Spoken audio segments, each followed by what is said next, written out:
నమస్కారం city news కి స్వాగతం. ముందుగా ముఖ్యాంశాలు.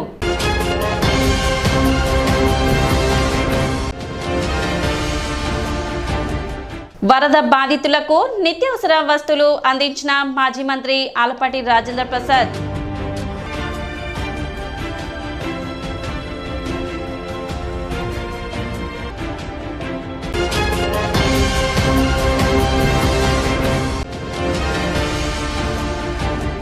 ఈ నెల 16వ తేదీ నుండి పంచముఖ ఆంజనేయ స్వామి దేవస్థానంలో పవిత్రోత్సవాలు.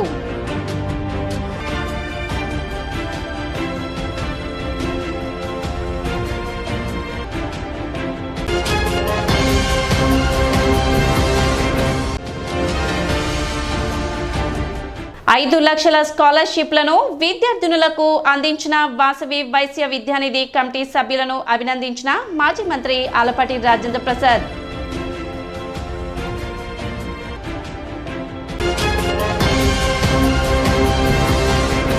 ఇటీవల భారీ వర్షాలతో ఇళ్లు నీట మునిగి ఇబ్బందులు పడ్డ బాధితులకు నిత్యావసర సరుకులను అందించడం అభినందనీయమని మాజీ మంత్రి ఆలపాటి రాజేంద్ర ప్రసాద్ అన్నారు. కొల్లిపరం మండల గ్రామం పాత బొమ్మవాని పాలెంలో హార్వెస్ట్ ఇండియా సహకారంతో బాధితులకు నిత్యావసర సరుకులు, కూరగాయలను జెడ్పీ చైర్మన్ హేని క్రిస్టిన్ ఆధ్వర్యంలో మాజీ మంత్రి ఆలపాటి చేతుల మీదుగా అందించారు. రాష్ట్రంలో ఎవరూ చేయని విధంగా హార్వెస్ట్ ఇండియా వరదల్లో ఇబ్బందులు పడ్డవారికి సహాయ సహకారాలు అందించిందని ఆలపాటి రాజేంద్ర ప్రసాద్ అభినందించారు. కార్యక్రమంలో కత్తెర సురేష్ బాబు, సుద్దపల్లి నాగరాజు, కొల్లిపర టీడీపీ నాయకులు, కార్యకర్తలు పాల్గొన్నారు.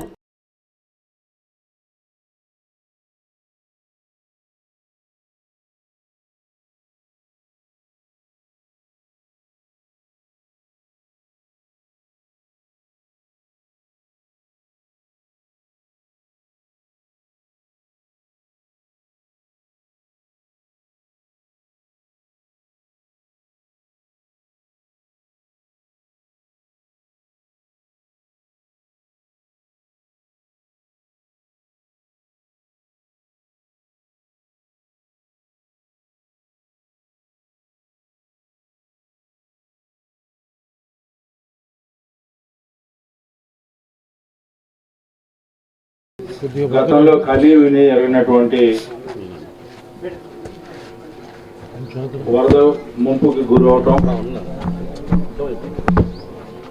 ఆ నేపథ్యంలోనే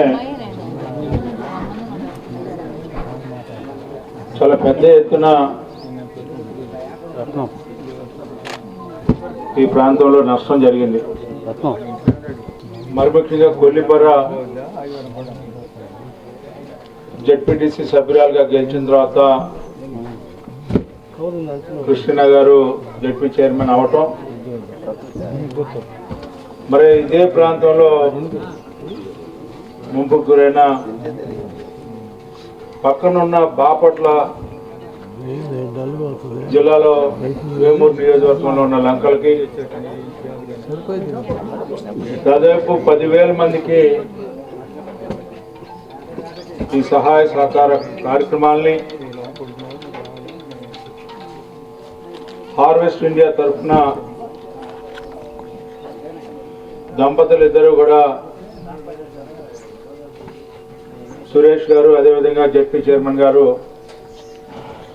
ఇద్దరు కలిసి రాజకీయాలకు అతీతంగా ఆ గ్రామంలో ఉన్న ప్రజలందరికీ కూడా వారు వ్యక్తిగతంగా వారి ఆర్గనైజేషన్ తరఫున వంట సామాన్లు కొంతమందికి, నిత్యావసర వస్తువులు, దీంతోపాటు కూరగాయలు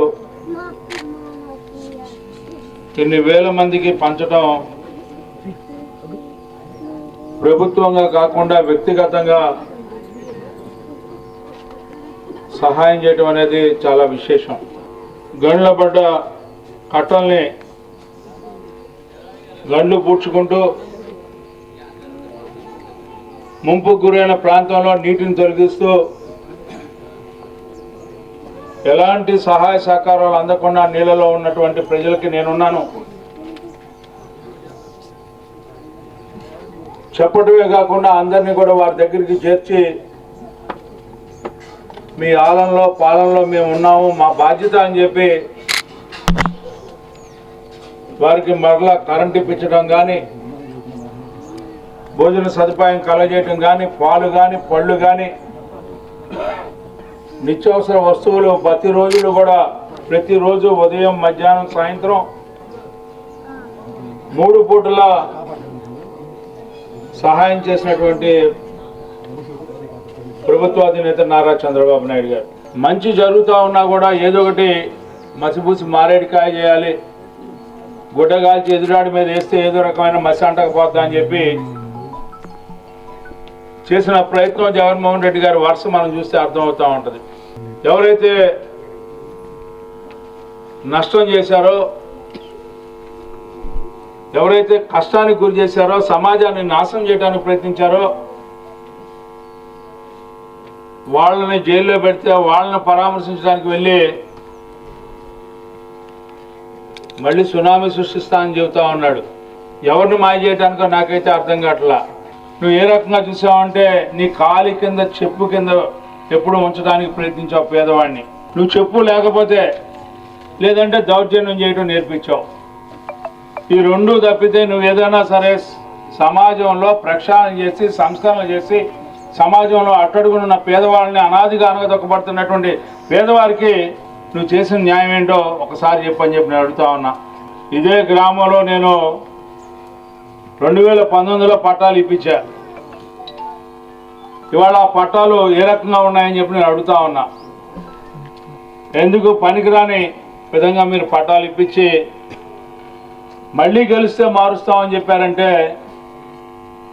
మీ ఔచిత్యం, మీ ఆలోచన విధానం ఇది మా దౌర్భాగ్యం. అందుకే ప్రజలు 164 సీట్లు ఎవరికి ఇంత గొప్ప తీర్పు ఇంతవరకు ఇవ్వాల. మరి అనేక గ్రామాలు ఏవైతే వరదలకి ఈ గ్రామాల్లో ప్రజలు వరద బాధితులు పడి సమస్తము కోల్పోయారో, ఇళ్ళు కానివ్వండి, పొలాలు కానివ్వండి, ఆస్తులు కానివ్వండి, ఇంట్లో ఉన్నటువంటి వస్తువులు కానివ్వండి, కోల్పోయినటువంటి ప్రతి ఒక్కరికి మరి మాకు తోచినట్టుగా హార్వెస్ట్ ఇండియా సంస్థ ద్వారా వస్తువుల్ని, నిత్యావసర వస్తువులు కానివ్వండి, కూరగాయలు కానివ్వండి, అలాగే బియ్యం కానివ్వండి, దుప్పట్లు, నెట్లు, అలాగే వంట సామాగ్రి, ఇలాంటి మరి కొన్ని వస్తువుల్ని ప్రజలకి ఇవ్వడం జరుగుతూ ఉంది.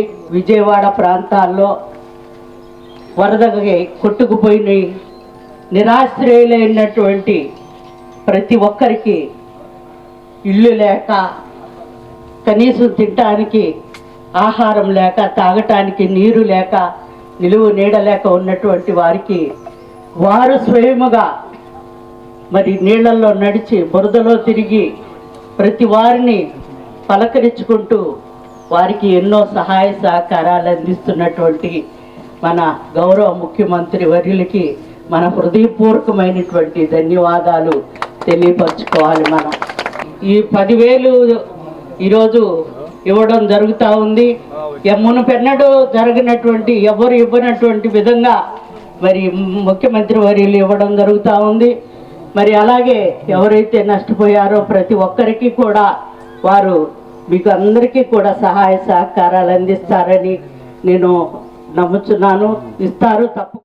స్థానిక షరఫ్ బజార్లో వేంచేసి ఉన్న శ్రీ సువర్చల సమేత పంచముఖాంజనేయ స్వామి దేవాలయంలో సెప్టెంబర్ 16వ తేదీ నుండి 18వ తేదీ వరకు వార్షిక పవిత్రోత్సవాలు, మహాసుదర్శన హోమం కార్యక్రమాలు జరుగుతాయని ఆలయ ఈవో అవుతు శ్రీనివాసరెడ్డి తెలిపారు. ఆదివారం ఆరో ప్రాంగణంలో ఏర్పాటు చేసిన సమావేశంలో ఆయన మాట్లాడుతూ ఎంతో ప్రాచుర్యం పొందిన శ్రీ పంచముఖాంజనేయ స్వామి ఆలయంలో 3 రోజుల పాటు పవిత్రోత్సవాలు, మహాసుదర్శన హోమం జరుగుతాయని పేర్కొన్నారు. 18వ తేదీన పూర్ణాహుతి, తిరుప్పావడ సేవా కార్యక్రమాలు జరుగుతాయని భక్తులు విశేషంగా పాల్గొని స్వామివారిని దర్శించుకోవాలని కోరారు. 16వ తేదీ ఉదయం స్వామివారికి అష్టోత్తర శతకలశాభిషేకం, సాయంత్రం అంకురార్పణ, పవిత్రాదివాస కార్యక్రమాలు జరుగుతాయని తెలిపారు. 17వ తేదీ సుదర్శన హోమం, పవిత్రారోపణ విశేషాలు, 18వ తేదీన పవిత్ర విసర్జన, పూర్ణాహుతి, తిరుప్పావడ సేవ పూజ జరుగుతాయని తెలిపారు. ఎంతో వైభవంగా జరిగే కార్యక్రమాల్లో భక్తులు పాల్గొని స్వామివారి కృపకు పాత్రులు కాగలరని పేర్కొన్నారు. కార్యక్రమంలో ఆలయ వ్యవస్థాపక కుటుంబ సభ్యులు ఎస్బి శివ, నిఖిల్ శాండిల్య, ఆలయ వంశ పారపర్యార్చకులు రొంపిచర్ల శ్రీనివాసమూర్తి, కిరణ్ కుమార్, సురేష్, శ్రీ పంచముఖ ఆంజనేయ స్వామి సంకీర్తన సేవా సమితి సభ్యులు గుడివాడ బాలకృష్ణ, మూర్తి వెంకటేశ్వరరావు, జంధ్యం రామారావు, మడుపల్లి చంద్రశేఖర్ తదితరులు పాల్గొన్నారు. తెనాలి పట్టణంలో షరాబజార్ నందు వేయించేసినటువంటి శ్రీ పంచముఖ ఆంజనేయ స్వామివారి దేవస్థానంలో 3వ పవిత్రోత్సవాల కార్యక్రమం సోమవారం నుంచి రంగరంగ వైభవంగా ప్రారంభం కాబోతున్నవి. ఈ కార్యక్రమంలో రేపు నిత్య హోమం, పూజా కార్యక్రమాలు ఉంటాయి. బుధవారం నాడు ఈ కార్యక్రమం యొక్క తిరుప్పావడ సేవ, ఇది ఒక విశేషమైనది. కొత్తగా గత 3 సంవత్సరాల నుంచి దేవాలయంలో తిరుప్పావడ సేవ అనేది విశేషంగా జరుగుతుంది. ఈ కార్యక్రమంలో భక్తులందరూ పాల్గొని శ్రీ స్వామివారి కృప పాత్రలు కావాల్సిందిగా కోరుచున్నాం. యావత్ భారతదేశంలోనే అరుదైన ఆలయంగా విరాజిల్లుతున్నటువంటి తెనాలిలోని శ్రీ పంచముఖ ఆంజనేయ స్వామి దేవస్థానంలో ఈ నెల 16వ తేదీ నుండి 18వ తేదీ వరకు వార్షిక శ్రీవారి పవిత్రోత్సవాలు, మహాసుదర్శన హోమం, తిరుప్పావడ సేవా కార్యక్రమాన్ని నిర్వహించడం జరుగుతుంది. 16వ తేదీన స్వామివారికి అష్టోత్తర శత కలశాభిషేక మహోత్సవము, 17వ తేదీన మహాసుదర్శన హోమము, 18వ తేదీన ఉదయం సుదర్శన హోమం పూర్ణాహుతి, 108 కేజీల పులిహార రాశిని పోసి స్వామివారికి నివేదన కార్యక్రమం, తిరుప్పావడ సేవా కార్యక్రమం నిర్వహించడం జరుగుతుంది. ఈ యొక్క బృహత్తర ఆధ్యాత్మిక కార్యక్రమంలో భక్తులు విశేషంగా పాల్గొని పంచముఖ ఆంజనేయ స్వామి ఆశీస్సులు పొందాలని కోరుతున్నాము. వైఖాన సాగం ప్రకారం ఎంతో వైభవంగా జరిగే ఉత్సవాల్లో 50 మంది భక్తులు విశేషంగా పాల్గొనాలని కోరుతున్నాం. అమర్తులూరు గ్రామంలో బాబు జగజీవన్ రావు విగ్రహావిష్కరణ కార్యక్రమం జరిగింది. మాజీ మంత్రి మరియు వేమూరు శాసనసభ్యులు నక్కా ఆనంద్ బాబు, బాపట్ల ఎంపీ కృష్ణప్రసాద్, వేమూరు నియోజకవర్గం పరిధిలోని నాయకులు, దళిత సంఘాలు, కార్యకర్తలు తదితరులు పాల్గొన్నారు. ఎంపీ కృష్ణప్రసాద్ మరియు వేమూరు ఎమ్మెల్యే నక్కా ఆనంద్ బాబు ఇద్దరు చేతుల మీదుగా విగ్రహావిష్కరణ చేశారు. ఈ సందర్భంగా నక్కా ఆనంద్ బాబు మాట్లాడుతూ వర్ధంతి జయంతులకు విగ్రహాలకు పూలమాలలు వేసి మర్చిపోకుండా వారి దగ్గర నుంచి స్ఫూర్తి నేర్చుకోవాలని తెలిపారు. ఇప్పుడు యువత ఆయన స్ఫూర్తితోనే నడవాలని ఆయన వెల్లడించారు. పల్లెల్లో సంబంధించి ఓ బృహత్తర కార్యక్రమానికి శ్రీకారం చుడితే అనేక అడ్డంకులు ఉంటాయి. వాటన్నిటిని కూడా అధిగమించి ఒక బ్రహ్మాండమైన కార్యక్రమం ఈరోజు చేశారు. దానికి చాలా సంతోషంగా ఉంది. విగ్రహం ఓపెన్ చేశాం, వర్ధంతి జయంతి ఘనంగా నిర్వహిస్తాం. ఆ రోజు విగ్రహాలకు దండలేస్తాం, ఆ తర్వాత మర్చిపోతుంటాం. దయచేసి ఆ పని చేయొద్దని చెప్పి నేను ఈ సందర్భంగా తెలియజేస్తున్నా. బాబు జగజీవన్ రావు గారు, డాక్టర్ బాబాసాహెబ్ అంబేద్కర్ గారు, ఇటువంటి మహనీయుల యొక్క జీవితాల్ని మనం రోజు కూడా స్ఫురణకు తెచ్చుకోవాల్సిన అవసరం, ఆవశ్యకత ఉంది. ఈరోజు సమాజంలో గౌరవప్రదమైన జీవనం మనం కొనసాగిస్తున్నామంటే దానికి ప్రధాన కారణం ఈ నాయకులే. వాళ్ళు చేసిన త్యాగాల ఫలితం ఈరోజు మనం అనుభవిస్తూ ఉన్నాం. మనం కూడా త్యాగాలు చేస్తే మన పిల్లలు, వారి పిల్లలు ఇంకా మంచి భవిష్యత్తుతో ముందుకెళ్తారు. దాన్ని దృష్టిలో పెట్టుకొని మనందరం కూడా మసులుకోవాల్సిన అవసరం ఉంది. నేను చెప్పారు పెద్దలు చాలామంది, డాక్టర్ బాబాసాహెబ్ అంబేద్కర్ ఇవాళ 140 కోట్ల జనాభా ఉన్నారు భారతదేశంలో. స్వాతంత్రం వచ్చినప్పుడు 60 కోట్ల మంది జనాభా. 60 కోట్ల జనాభాకి పరిపాలన చేసుకోవాలంటే ఒక రాజ్యాంగం తయారు చేసుకోవాలి. ఈ దేశానికి రాజ్యాంగం లేదు. రాజ్యాంగం తయారు చేయాలంటే ఎవరున్నారు ఈ దేశంలో అంటే దుర్పిడి చేసి ఎదిగినా కూడా మరి ఆ రోజున అగ్రవర్ణాలలో పెద్ద పెద్దవాళ్ళు ఎవరు దొరకలా. అస్పృశ్యత, అంటరానితనం మీద కొట్టుమిట్టాడేటటువంటి జాతుల నుంచి వచ్చినటువంటి అంబేద్కర్ గారే ఆ రోజున అవసరమయ్యాడు. ఇప్పుడు ఒక చిన్న విరామం.